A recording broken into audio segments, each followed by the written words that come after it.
শান্ত হো মা, শান্ত হো, কাঁদিস না। আজ আকাশটাও কাঁদছে তোর জন্য, কিন্তু উপায় যে নেই। আমাদের রাজ্যে কালো ছায়া নেমে এসেছে। তোকে বাঁচাতে হলেই মানুষের লোকালয়ে লুকিয়ে রাখতে হবে।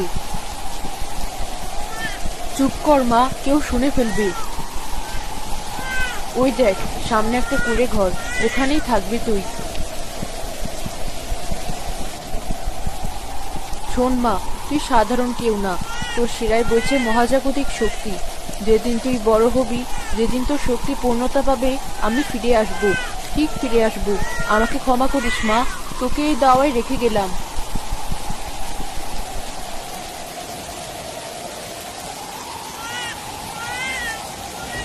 শিউলি, ও শিউলি, তুমি কি বাতাসের শব্দের মধ্যে অন্য কিছু শুনতে পাচ্ছ?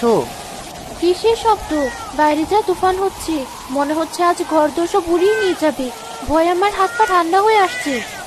আরে না, ঝড়ের শব্দ নয়, মনে হলো কোনো শিশুর কান্নার আওয়াজ ভেসে এলো, খুব কাছে কোথাও।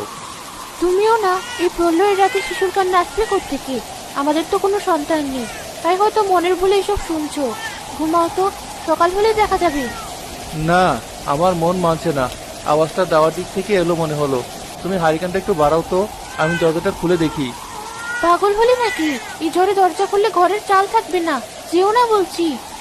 আমাকে যেতেই হবে, যদি সত্যি কোনো বিপদগ্রস্ত মানুষ হয়, উপরওয়ালা যদি পরীক্ষা নেন।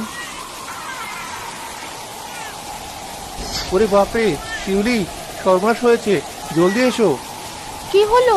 অমন করে চেঁচিয়ে উঠলে কেন? বাঘ ভাল্লুক এলো নাকি? বাঘ নয়, তার চেয়ে অবাক করা কাণ্ড। দেখো, দাওয়ার কোণে কাঁথা মরানো, এটা কি?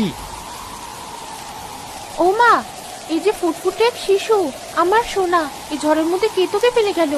ওর শরীরটা একদম শুকনো, এক ফোঁটা জলও লাগেনি। এ কেমন আজব ব্যাপার! আশেপাশে তো কাউকে দেখছি না। যে রেখে যাক, মনে হচ্ছে আল্লাহ আমাদের হাহাকার শুনেছেন। এত বছর আমাদের কোল খালি ছিল, আজ তিনি নিজ হাতে এই আমানত পাঠালেন। ঠিক বলেছ, আজ থেকেও আমার মেয়ে। দেখো মেয়েটা কেমন মায়াবী চোখে তাকাচ্ছে, মনে হচ্ছে যেন ঘরের আধার কেটে আলো ফুটলো। ঠিকই বলেছ, ওর নাম রাখবো তুলি। চলো, ওকে ঘরে নিয়ে গরম দুধ খাওয়াও, বাইরে থাকলে ঠান্ডা লেগে যাবে।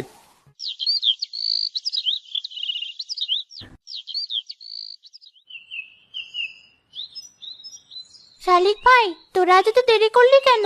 আমি কখন থেকে তোদের জন্য খুদ নিয়ে বসে আছি। আর কাঠবিড়ালি, তুই আবার রাগ করলি কেন? নে, এই পেয়ারাটা নে। শিউলি, দেখেছো কাণ্ড? মেয়েটা আবার একা একা কথা বলছে, জঙ্গলের দিকে তাকিয়ে বিড়বিড় করছে। ছোটবেলা থেকেই তো